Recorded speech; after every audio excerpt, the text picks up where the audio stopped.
الحمد لله نحمده ونستعينه ونستغفره ونؤمن به ونتوكل عليه ونعوذ بالله من شرور أنفسنا ومن سيئات أعمالنا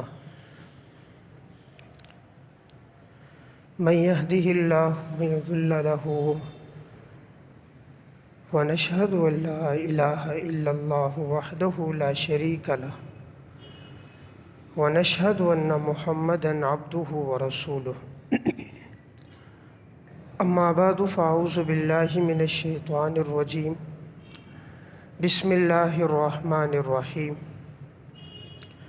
فانكحوا ما طاب لكم من النساء مثنى وثلاث ورباع فإن خفتم ألا تعدلوا فواحدة أو ما ملكت أيمانكم ذلك أدنى ألا تعولوا وقال الله تبارك وتعالى في القرآن المجيد والفرقان الحميد والذين هم لفروجهم حافظون إلا على أزواجهم أو ما ملكت أيمانهم فإنهم غير ملومين فمن ابتغى وراء ذلك فأولئك هم العادون وقال النبي صلى الله عليه وسلم يا معشر الشباب من استطاع منكم الباءة فليتزوج فإنه أغض للبصر وأحسن للفرج ومن لم يستطع فعليه بالصوم فإنه له وجاء وقال النبي صلى الله عليه وسلم تنكح المرأة لأربع لمالها ولحسبها ولجمالها ولدينها فاظفر بذات الدين تربت يداك وقال النبي صلى الله عليه وسلم الدنيا كلها متاع وخير متاع الدنيا المرأة الصالحة صدق اللہ العظیم۔ میرے انتہائی واجب الاحترام قابل صد احترام بھائیوں، دوستوں اور بزرگوں، قرآن کریم اور احادیث مبارکہ میں شریعت نے ایک اہم حکم کو نہایت تاکید کے ساتھ بیان فرمایا ہے، اور وہ شریعت کا حکم ہے نکاح کرنا۔ شریعت نے اس حکم کو ترغیب کے انداز میں بیان بھی فرمایا اور اس کا حکم بھی دیا، اور احادیث مبارکہ میں بھی اس بارے میں رسول اللہ صلی اللہ علیہ وسلم نے تعلیمات ارشاد فرمائی۔ قرآن کریم میں اللہ رب العزت ارشاد فرماتے ہیں فَانْكِحُوا مَا طَابَ لَكُم مِّنَ النِّسَاءِ مَثْنَىٰ وَثُلَاثَ وَرُبَاعَ، پس تم نکاح کرو، 2 نکاح کرو یا 3 نکاح کرو یا 4 نکاح کرو، لیکن اگر تمہیں ڈر ہو کہ تم انصاف قائم نہیں کر سکو گے تو پس تم ایک ہی نکاح کرو۔ تو قرآن کریم کی اس آیت میں اللہ رب العزت نے تمام ایمان والوں کو اس بات کا حکم دیا ہے کہ تم نکاح کرو، اور صیغہ امر کے ساتھ فرمایا فَانْكِحُوا، پس نکاح کرو۔ دوسری آیت میں اللہ رب العزت نے جب ایمان والوں کے اوصاف بیان فرمائے کہ کامیاب مسلمان کون ہیں، تو اللہ تعالیٰ نے ان کامیاب مسلمانوں میں، کامیاب ایمان والوں میں ایک وصف جو بیان فرمایا وہ ہے وَالَّذِينَ هُمْ لِفُرُوجِهِمْ حَافِظُونَ۔ کامیاب ایمان والے وہ ہوتے ہیں جو اپنی شرمگاہوں کی حفاظت کرتے ہیں، إِلَّا عَلَىٰ أَزْوَاجِهِمْ أَوْ مَا مَلَكَتْ أَيْمَانُهُمْ، سوائے ان کی بیویوں کے اور ان کی کنیزوں کے، فَإِنَّهُمْ غَيْرُ مَلُومِينَ، کہ ان کے بارے میں ان پر کوئی ملامت نہیں۔ فَمَنِ ابْتَغَىٰ وَرَاءَ ذَلِكَ فَأُولَٰئِكَ هُمُ الْعَادُونَ، اور جو ان کے علاوہ کوئی راستہ تلاش کرے گا تو وہ حد سے تجاوز کرنے والا ہے۔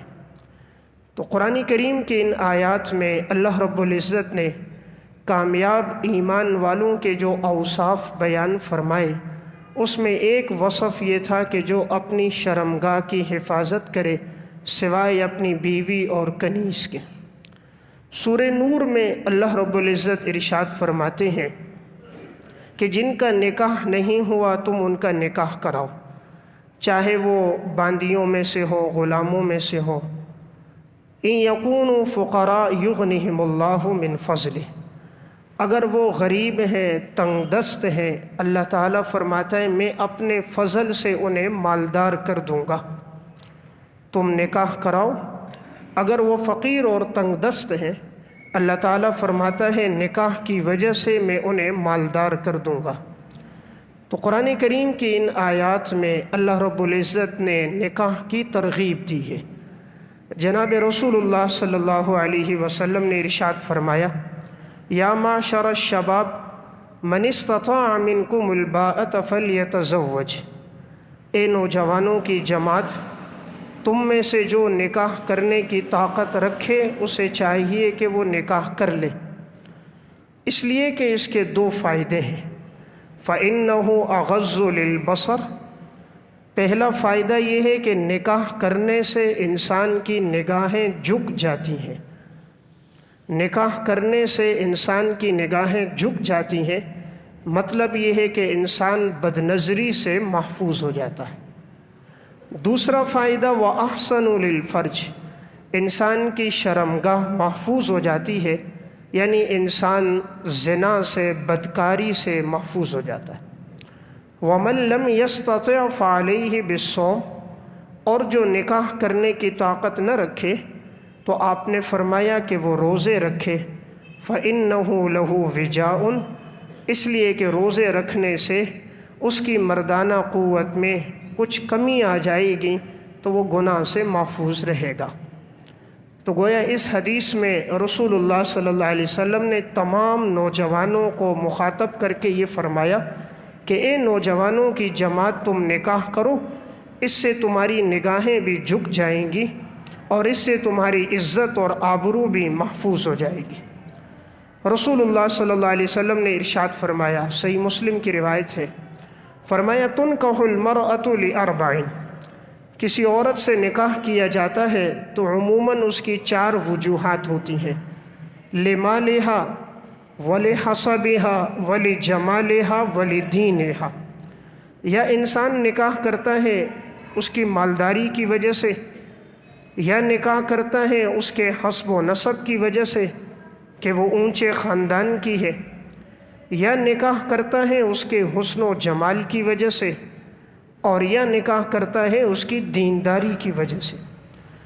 آپ نے فرمایا فاظفر بذات الدین، تم دینداری کو ترجیح دو، تربت یداک، تمہارے ہاتھ خاک آلود ہوں، یعنی تم کامیاب ہو جاؤ گے۔ تو گویا اس حدیث میں رسول اللہ صلی اللہ علیہ وسلم نے جو ارشاد فرمایا عورت سے نکاح کرنے کی عموماً 4 وجوہات ہوتی ہیں، یا حسن و جمال کی وجہ سے نکاح کیا جاتا ہے، یا حسب و نسب کی وجہ سے، یا مال اور دولت کی وجہ سے، یا دینداری کی وجہ سے۔ آپ نے فرمایا فاظفر بذات الدین، تم دینداری کو ترجیح دو، تم کامیاب ہو جاؤ گے۔ رسول اللہ صلی اللہ علیہ وسلم نے ارشاد فرمایا الدنیا کلھا متاع وخیر متاع الدنیا المرأة الصالحہ، دنیا ایک سارا ساز و سامان ہے اور اس ساز و سامان میں بہترین سامان نیک صالح بیوی ہے۔ دنیا ایک بہترین ساز و سامان ہے اور دنیا کے ساز و سامان میں بہترین ساز و سامان جو ہے وہ نیک صالح عورت ہے۔ رسول اللہ صلی اللہ علیہ وسلم نے ارشاد فرمایا اذا تزوج العبد فقد استکمل نصف الدین فلیتق اللہ فی النصف الباقی، جب انسان نکاح کر دیتا ہے تو اس کا آدھا ایمان مکمل ہو جاتا ہے اور باقی آدھے کے بارے میں وہ اللہ سے ڈرتا رہے۔ گویا اس حدیث میں رسول اللہ صلی اللہ علیہ وسلم نے نکاح کرنے کو نصف ایمان قرار دیا ہے۔ اس کی وجہ یہ ہے کہ انسان جو عموماً گناہ کرتا ہے یا تو وہ منہ سے گناہ صادر ہوتے ہیں یا شرمگاہ سے ہوتے ہیں۔ تو جس شخص نے اپنے منہ کو محفوظ رکھا حرام کھانے سے، اپنی زبان کی حفاظت کی اور اپنی شرمگاہ کی حفاظت کی، تو گویا اس شخص کا ایمان مکمل ہو گیا۔ اسی لیے آپ نے فرمایا جس نے نکاح کر دیا اس کا آدھا ایمان مکمل ہو گیا، یعنی اس کی عزت اور آبرو محفوظ ہو گئی، باقی آدھے ایمان کے بارے میں وہ اللہ سے ڈرتا رہے۔ اس حدیث سے معلوم ہوتا ہے کہ نکاح کرنا آدھا ایمان ہے۔ رسول اللہ صلی اللہ علیہ وسلم نے ارشاد فرمایا ان اعظم النکاح ایسرہ مؤونۃ، اللہ کے ہاں بہترین نکاح وہ ہوتا ہے جس میں خرچہ کم ہوتا ہے۔ جس نکاح میں خرچہ کم ہو، سادگی کے ساتھ جو نکاح ہو جائے، اللہ کے ہاں وہ نکاح بہترین نکاح ہوتا ہے۔ رسول اللہ صلی اللہ علیہ وسلم نے ارشاد فرمایا لم نر للمتحابین مثل النکاح، ہم نے نہیں دیکھا آپس میں ایسی محبت جیسی کہ محبت دو نکاح کرنے والوں میں ہوتی ہے۔ جو محبت اللہ میاں بیوی میں قائم کر دیتا ہے، ایسی محبت کی مثال نہیں ملتی۔ تو گویا نکاح کرنے کی ترغیب دی گئی ہے۔ تو احادیث مبارکہ میں بھی رسول اللہ صلی اللہ علیہ وسلم نے اس کی ترغیب دی، اور آپ نے فرمایا کہ اگر کوئی شخص نکاح کا پیغام لے کر آتا ہے اور وہ لڑکا ایسا ہے کہ تم اس کے اخلاق سے بھی راضی ہو، اس کی دینداری سے بھی راضی ہو، تو تم نکاح کر دو۔ اس لیے کہ اگر تم نکاح نہیں کرو گے تو زمین میں فساد پھیل جائے گا، یعنی زمین میں گناہ پھیلیں گے، بدکاری پھیلے گی۔ اس لیے جب بھی کوئی اچھا رشتہ مل جائے تو آپ نے فرمایا کہ نکاح کر دو، اگر اس کے اخلاق اچھے ہیں اور وہ دیندار ہے۔ آپ نے یہ نہیں فرمایا کہ یہ دیکھو کہ اس کا بینک بیلنس کتنا ہے، اس کی جائیداد کتنی ہے، اس کے مکانات کتنے ہیں، اس کی گاڑیاں کتنی ہیں، اس کے پاس نقدی رقم کتنا ہے، سونا کتنا ہے، جائیداد کتنی ہے۔ نہیں، آپ نے فرمایا کہ اگر تم دیکھو کہ وہ دیندار ہے، اچھے اخلاق والا ہے، تو رشتہ دے دو، نہیں دو گے تو زمین میں فساد ہوگا۔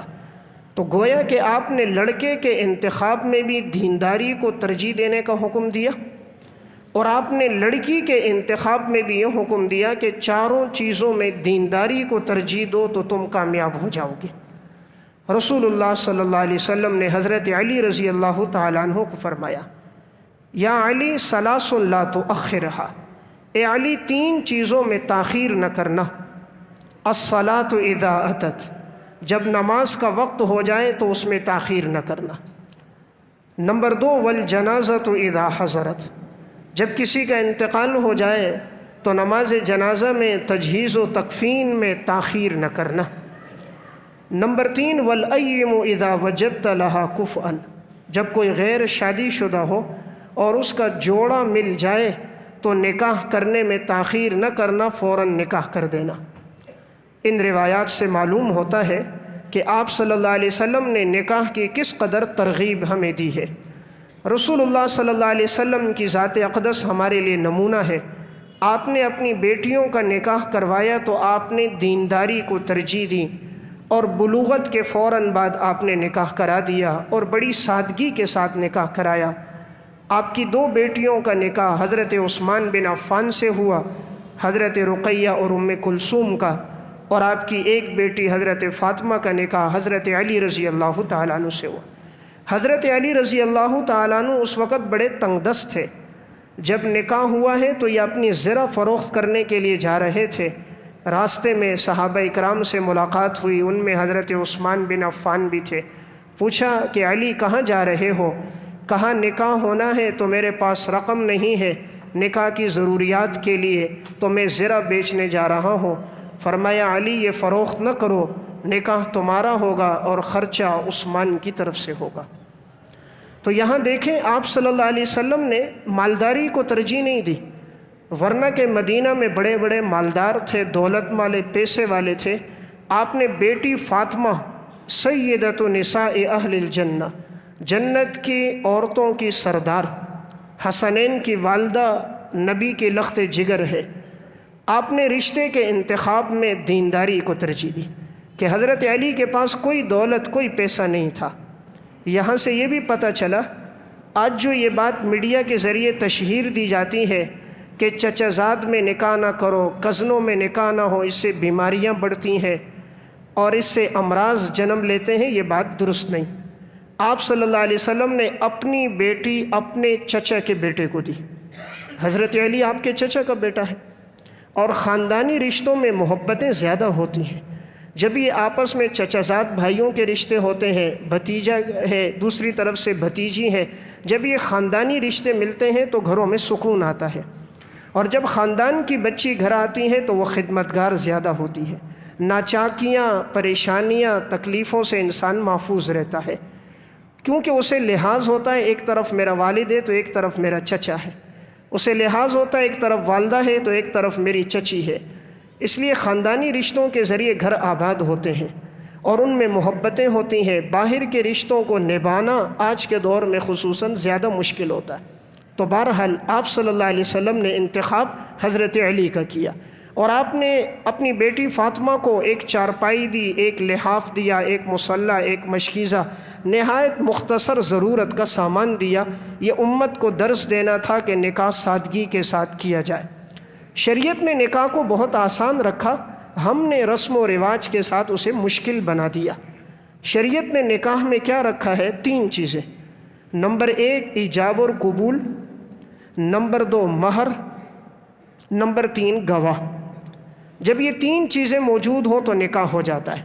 2 مسلمان موجود ہیں گواہ کے طور پر، لڑکا لڑکی کی طرف سے ایجاب اور قبول ہو جائے، اور مہر کی اقل مقدار ہے 10 درہم۔ زیادہ سے زیادہ انسان جتنا دینا چاہے، کم سے کم 10 درہم مقدار ہے۔ یعنی آج کے دور میں اگر کسی کے پاس 10,000 روپے بھی موجود ہیں تو اس کا بآسانی نکاح ہو جاتا ہے۔ شریعت نے نکاح کو اتنا آسان کیا، ہم نے رسم و رواج کی وجہ سے اسے مشکل بنا دیا۔ ولیمہ کرنا تو مسنون عمل ہے، اگر کسی کی گنجائش ہو تو کرے، نہ ہو تو کوئی حرج کی بات نہیں۔ تو شریعت نے نکاح کو سادہ رکھا تھا، اس کی وجہ یہ تھی کہ انسان گناہ سے بچ جائے۔ ہم نے اتنا مشکل کر دیا کہ ہم نے گناہ کو آسان کر دیا، زنا کو، اور ہم نے نکاح کو مشکل کر دیا۔ آج ہمارے معاشرے میں نکاح کے لیے 10 سے 12 لاکھ روپے چاہیے، اور زنا کرنے کے لیے معاذ اللہ چند روپوں پر زنا ہو جاتا ہے۔ فحاشی، بے حیائی، بدکاری اتنی پھیل گئی۔ ایک جگہ میں جمعہ پڑھانے گیا تو اس کے بعد ایک نوجوان نے ایک خط دیا، وہ میں نے کھولا تو اس میں لکھا تھا، مفتی صاحب نکاح کے موضوع پہ زیادہ بیان کریں اور ترغیب دیں۔ کہا ہمارے ساتھ کئی نوجوان ساتھی ہیں، ان کے والدین ان کا نکاح نہیں کراتے تو معاذ اللہ وہ بدکاریوں میں، گناہوں میں پڑے ہوئے۔ یہ ماں باپ اس میں گناہ میں شامل ہوں گے اگر بچہ بچی بالغ ہو جائیں اور وہ نکاح نہ کریں۔ آج یہ سوچ ہمیں غیروں نے دے دی کہ بچہ پاؤں پہ کھڑا نہیں ہے۔ قرآن کیا کہتا ہے؟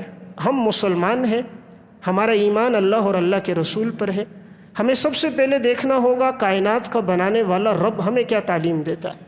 تو سورہ نور میں اللہ تعالیٰ فرماتے ہیں تم نکاح کرو، ان یکونوا فقراء یغنہم اللہ من فضلہ، اگر تم فقیر ہو اللہ اپنے فضل سے تمہیں مالدار کر دے گا۔ اللہ سے بڑا بادشاہ تو کوئی نہیں ہے، اللہ سے زیادہ مستقبل کی باتیں جاننے والا تو کوئی نہیں ہے، اللہ سے زیادہ قادر مطلق بھی کوئی نہیں ہے۔ 10,000 15,000 کی فیکٹری کی تنخواہ پر بھروسہ کر کے نکاح کرتے ہیں۔ رب العالمین قرآن میں وعدہ کر رہا ہے تم نکاح کرو میں اپنے فضل سے مالدار کر دوں گا۔ مسلمان کا ایمان اتنا کمزور ہے کہ خدا کے وعدے پر اسے اطمینان نہیں۔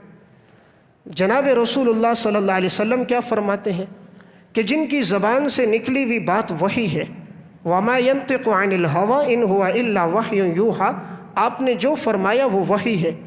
سورج کا مغرب سے نکل جانا ممکن ہے، پیغمبر کی بات کا جھوٹ ہو جانا ناممکن ہے۔ آپ صلی اللہ علیہ وسلم کیا فرماتے ہیں؟ آپ نے فرمایا ثلاثۃ حق علی اللہ عونہم، 3 آدمی ایسے ہیں کہ اللہ نے فرمایا کہ میرے ذمے ہیں، میں ان تینوں کی مدد کروں گا۔ 3 آدمیوں کی مدد اللہ فرماتا ہے میں کروں گا۔ نمبر 1 المجاہد فی سبیل اللہ، جو اللہ کے راستے میں جہاد کرے گا اللہ فرماتا ہے مجاہد کی مدد میں کروں گا۔ نمبر 2 المکاتب الذی یرید اداء الکتابۃ، وہ غلام جو محنت مزدوری کرتا ہے تاکہ میں کچھ رقم دے کر آزاد ہو جاؤں، تو اللہ تعالیٰ فرماتا ہے یہ محنت کرے گا میں اس کی مدد کروں گا۔ اور نمبر 3 الناکح الذی یرید العفاف، وہ نکاح کرنے والا جو اس لیے نکاح کرے کہ پاک دامن ہو جائے، اللہ فرماتا ہے میں اس کی مدد کروں گا۔ اس لیے آپ دیکھ لیں جب تک شادی نہیں ہوتی رزق میں تنگی ہوتی ہے، نکاح ہوتا ہے اللہ رزق بڑھا دیتا ہے، بچہ دنیا میں آتا ہے رزق بڑھ جاتا ہے، جو بچہ آتا جاتا ہے وہ اپنا رزق ساتھ لے کر آتا ہے۔ قرآن کریم میں اللہ رب العزت فرماتے ہیں کہ تم اپنی اولاد کو قتل نہ کرو، وَلَا تَقْتُلُوا أَوْلَادَكُمْ خَشْيَةَ إِمْلَاقٍ، اپنی اولاد کو فقر کے ڈر سے قتل نہ کرو۔ ایک جگہ فرمایا نَحْنُ نَرْزُقُهُمْ وَإِيَّاكُمْ، ہم تمہیں بھی رزق دیں گے انہیں بھی رزق دیں گے، اور ایک جگہ فرمایا نَحْنُ نَرْزُقُكُمْ وَإِيَّاهُمْ، ہم تمہیں بھی دیں گے انہیں بھی دیں گے، انہیں بھی دیں گے تمہیں بھی دیں گے۔ یعنی یہ تعبیر یہ اختیار کی اللہ نے کہ تم فقر کے ڈر سے اولاد کو قتل نہ کرو، ان کے رزق کی ذمہ داری تو ہم پر ہے، ہم تمہیں بھی دیں گے انہیں بھی رزق دیں گے۔ مشرکین مکہ جو اپنی اولاد کو قتل کرتے تھے، لڑکوں کو اس لیے قتل کرتے تھے کہ انہیں فقر کا ڈر ہوتا تھا کہ اگر بچہ ہوگا تو کھائے گا کہاں سے، اس لیے قرآن کہتا ہے خشیۃ املاق، فقر کے ڈر سے قتل نہ کرو۔ تو لڑکوں کو قتل کرتے تھے فقر کے ڈر سے، لڑکیوں کو قتل کرتے تھے عار کی وجہ سے کہ میری بیٹی کسی اور کے نکاح میں جائے گی تو یہ بڑی شرم کی بات ہے، بڑی عار کی بات ہے، تو وہ اپنی بچیوں کو زندہ درگور کرتے تھے۔ اب دیکھیں قرآن کریم نے کہا فقر کی وجہ سے قتل نہ کرو۔ جو سوچ مشرکین مکہ کی تھی کہ اگر بچہ پیدا ہوگا کھائے گا کہاں سے، 1400 سال بعد آج مسلمان کی وہ سوچ ہو گئی۔ آج مسلمان کہتا ہے بچے 2 ہی اچھے، یہ بچے زیادہ ہوں گے تو کہاں سے کھائیں گے؟ او بھائی جس رب نے اسے پیدا کیا ہے اس رب نے اس کے رزق کا انتظام بھی کیا ہے۔ جب بچہ ماں کے پیٹ میں آتا ہے، حدیث میں آتا ہے رسول اللہ صلی اللہ علیہ وسلم نے فرمایا اللہ رب العزت ایک فرشتے کو بھیجتا ہے اور اس سے بولتا ہے کہ جا کر لکھ لو۔ وہ فرشتہ لکھ لیتا ہے اس کے بارے میں نمبر 1 پہلی بات یہ مذکر ہوگا یا مؤنث ہوگا، نمبر 2 یہ نیک بخت ہوگا یا بدبخت ہوگا، نمبر 3 اس کا رزق کتنا ہوگا، کہاں کہاں اس کا رزق ہوگا، اور نمبر 4 اس کی موت کہاں واقع ہوگی۔ یہ ساری باتیں اللہ نے لکھ دی ہیں، اللہ نے انتظام کر دیا ہے۔ آج انسان اگر ایک دعوت کرتا ہے، 10 آدمیوں کی دعوت کرتا ہے، 15 کا کھانا بناتا ہے، کہیں ایسا نہ ہو میرا کھانا کم نہ ہو جائے۔ تو جب خدا کسی کو پیدا کرے گا کیا رب اس کے لیے رزق کا انتظام نہیں کرے گا؟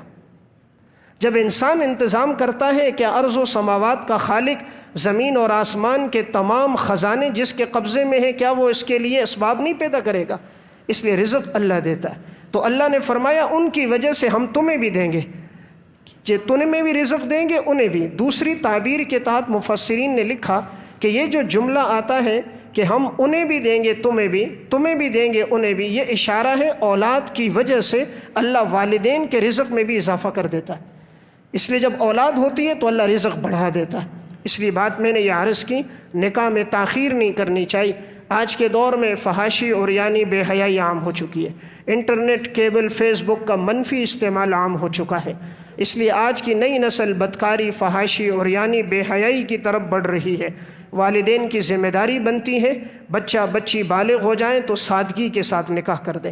ہم نے یہ نہیں دیکھنا کہ معاشرہ کیا کہتا ہے، ہم نے یہ دیکھنا ہے میرا اللہ اور اللہ کا حبیب کیا کہتا ہے۔ اگر ہم نے اس بات کو دیکھا ہمیں معاشرہ کیا کہتا ہے، معاشرے کی وجہ سے تو ابو طالب کو ایمان کی توفیق نہیں ملی۔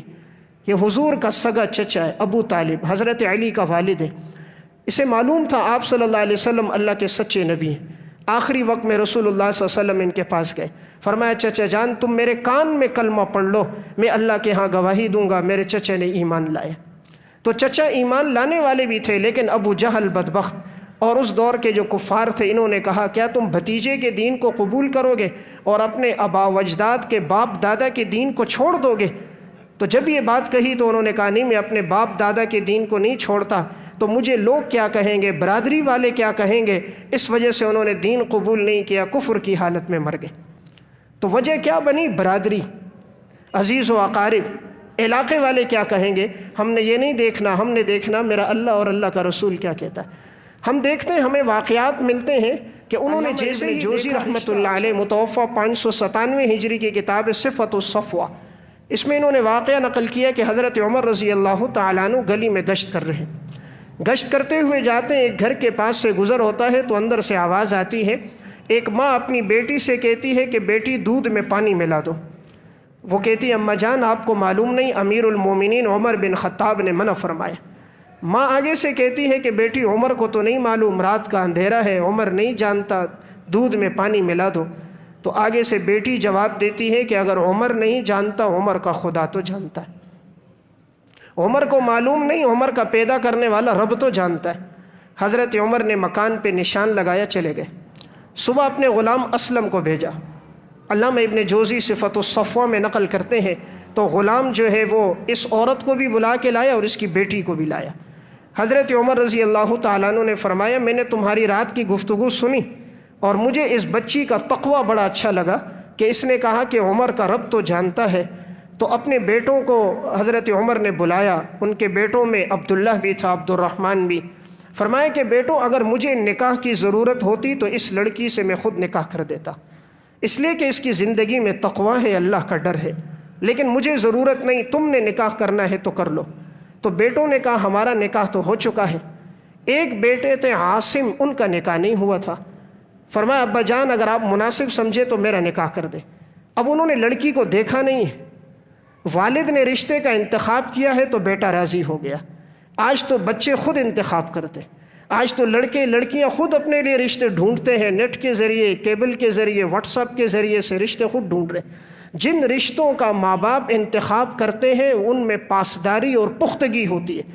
والدین کبھی اولاد کے لیے برا نہیں سوچتے، ماں باپ کبھی اولاد کے لیے منفی نہیں سوچتے، وہ ان کا نقصان نہیں چاہتے، وہ بڑے دور اندیش ہوتے ہیں، وہ زمانے اور حالات سے واقف ہوتے ہیں، ان کے بال ویسے سفید نہیں ہوئے، انہوں نے تجربات کی روشنی میں سب کچھ دیکھا ہوتا ہے۔ اس لیے وہ جس رشتے کا انتخاب کرے اس رشتے کو پسند کرنا چاہیے، مستقبل میں انسان خوش ہوتا ہے۔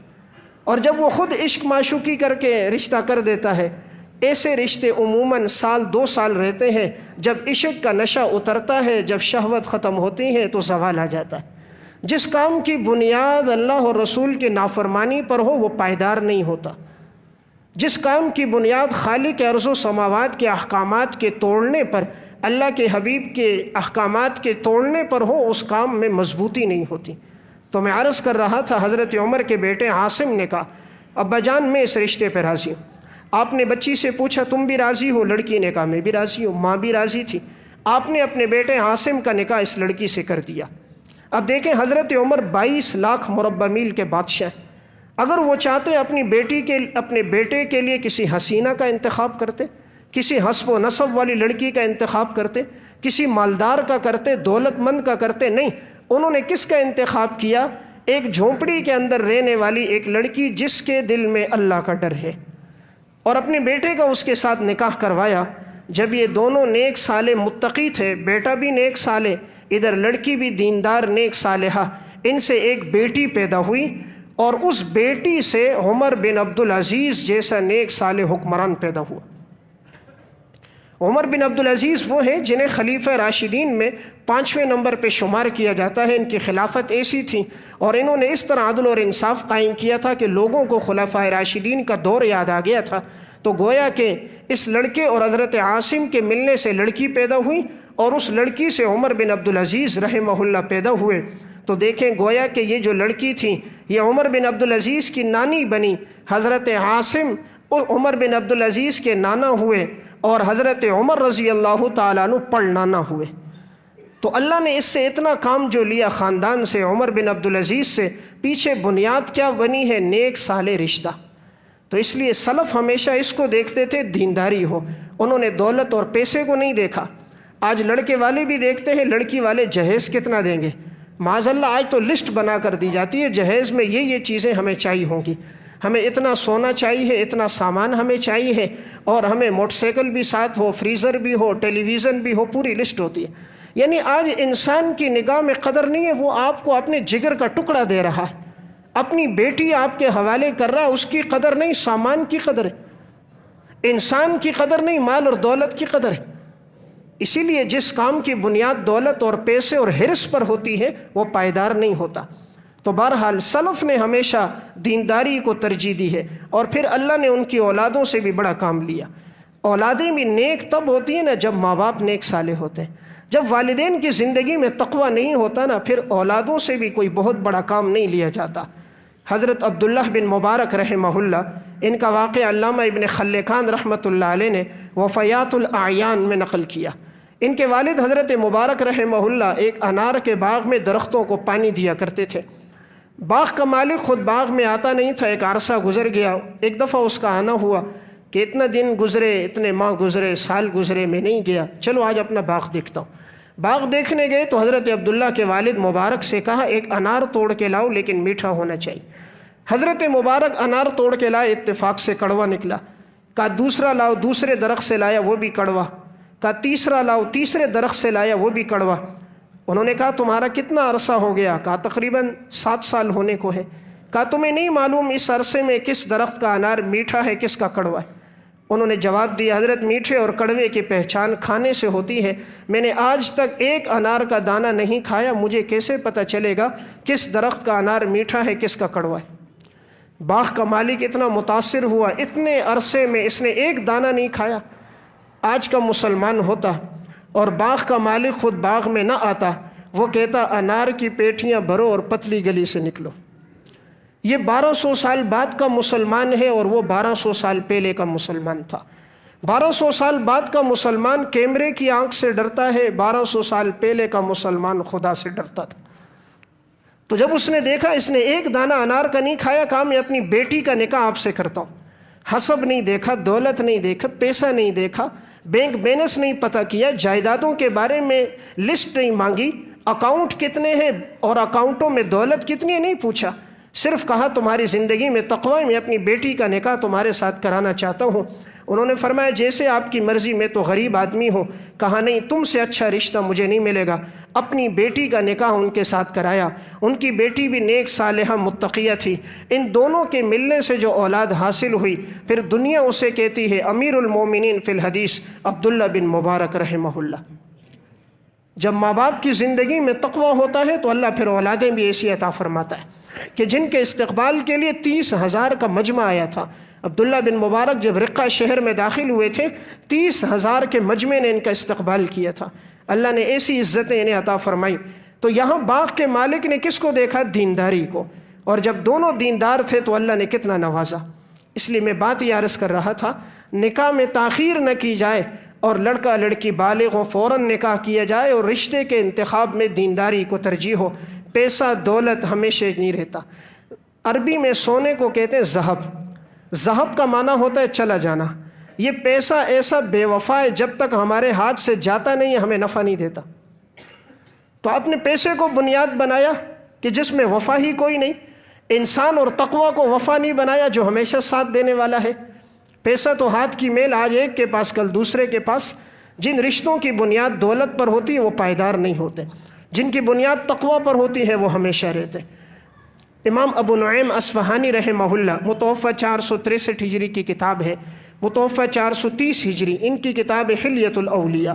اس میں انہوں نے ایک واقعہ لکھا کہ سلف کس طرح رشتے کے انتخاب میں دینداری کو دیکھتے تھے. سعید ابن مسیب رحمۃ اللہ علیہ اس امت کے بڑے اللہ والے گزرے. تابعین میں اللہ نے بہت بڑا مقام دیا تھا سعید بن مسیب کو. ان کے درس میں ان کے شاگرد آتے تھے عبداللہ بن ابی وداع رحمہ اللہ. ایک دفعہ ایسا ہوا وہ درس میں نہیں آئے، 1 دن 2 دن، تیسرے دن آ گیا درس میں نہ آئے. اب چونکہ یہ استاد کے سامنے بیٹھتے تھے، ہر بات کو نوٹ کرتے تھے، بڑے ذہین، باصلاحیت، ذی استعداد تھے، بڑے متقی تھے، تو ان کی نظر ان پہ ہوتی تھی. تو آخر یہ 3 دن سے کیوں نہ آئے؟ چوتھے دن آئے. پوچھا بھائی 3 دن تمہاری غیر حاضری تھی؟ تو انہوں نے کہا استاد جی بات یہ ہے کہ میری گھر والی کا انتقال ہو گیا. 3 دن لوگ تعزیت کے لیے آ رہے تھے اس لیے میں گھر پہ تھا. آج چوتھا دن تھا، میں نے کہا سبق ضائع نہ ہو اس لیے آپ کی مجلس میں آ گیا. سعید بن مسیب رحمہ اللہ نے پوچھا بیٹا کیا تمہارا آگے نکاح کرنے کا ارادہ ہے؟ انہوں نے فرمایا حضرت ارادہ تو ہے لیکن مدینہ میں مجھ سے زیادہ غریب کوئی نہیں. اس وقت مجھ سے زیادہ تنگ دست کوئی نہیں، نہ میرے پاس اپنا ذاتی گھر ہے، نہ دولت ہے، نہ پیسہ، نہ کاروبار، تو مجھے رشتہ کون دے گا؟ فرمایا تم راضی ہو میں اپنی بیٹی فاطمہ کا نکاح تمہارے ساتھ کراتا ہوں. انہوں نے فرمایا حضرت میرے ساتھ؟ کہا ہاں آپ کے ساتھ. حالانکہ یہ فاطمہ ان کی بیٹی وہ تھی، اس دور کا بادشاہ تھا عبد الملک بن مروان. عبد الملک نے سعید بن مسیب سے کہا تھا کہ میرا بیٹا ہے ولید بن عبد الملک، جو ولی عہد تھا، کہ عبد الملک کے مرنے کے بعد اس نے بادشاہ بننا تھا، تو اس نے کہا تھا تم اپنی بیٹی کا نکاح میرے اس بیٹے کے ساتھ کر دو۔ بادشاہ نے کہا تھا میرے بیٹے شہزادے کے ساتھ اپنی بیٹی کا نکاح کراؤ۔ سعید بن مسیب نے اس لڑکی کا نکاح اس کے ساتھ نہیں کرایا تھا، تو بادشاہ کو غصہ آیا تھا، اس نے ان کو 100 کوڑے بھی مارے اور سردی کے موسم میں ٹھنڈا پانی بھی ان کے جسم میں ڈالا۔ بہت کچھ کوشش کی، انہوں نے رشتہ نہ دیا۔ انہوں نے کہا میں اپنی بیٹی کا رشتہ نیک صالح دیندار کو دوں گا۔ بادشاہ کے رشتے کو ٹھکرا دیا۔ اندازہ کریں اگر آج کے دور میں وقت کا وزیر اعظم کہے کہ میرے بیٹے کو رشتہ دے دو، ہم کتنے خوش ہو جائیں گے۔ ہم یہ نہیں دیکھیں گے وہ نیک صالح متقی ہے یا نہیں، اس کی کمائی حلال کی ہے یا حرام کی ہے، اس کی زندگی کس میں گزرتی ہے۔ ہم واٹس ایپ پہ یہ بات شیئر کریں گے، سب کو بتائیں گے وزیر اعظم نے اور یا گورنر نے میرے بیٹی کے رشتے کا انتخاب کیا ہے۔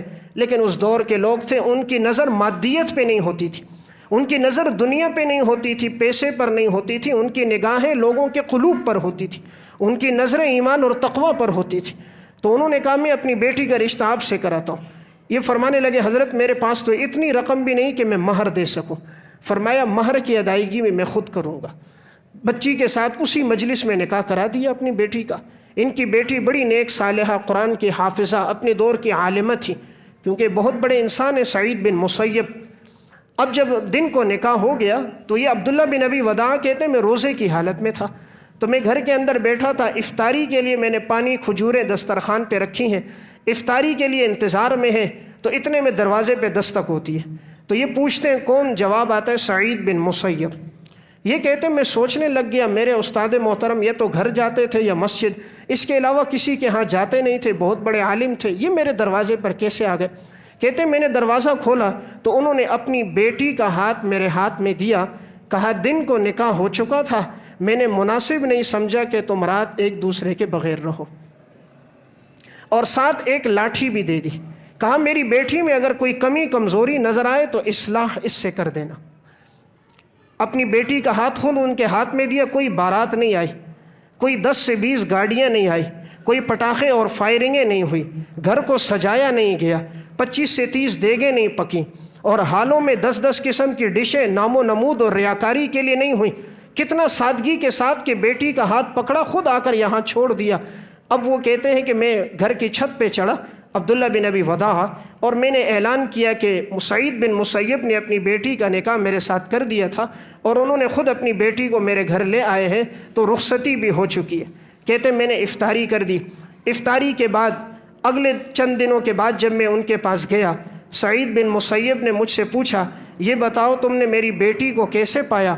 تو میں نے کہا قرآن کی حافظہ، عالمہ، دیندار، متقی اور شوہر کی خدمتگار اور اطاعت گزار پایا۔ تو انہوں نے کہا پھر بھی اگر کوئی کمی نظر آئے تو لاٹھی سے اصلاح کر دینا۔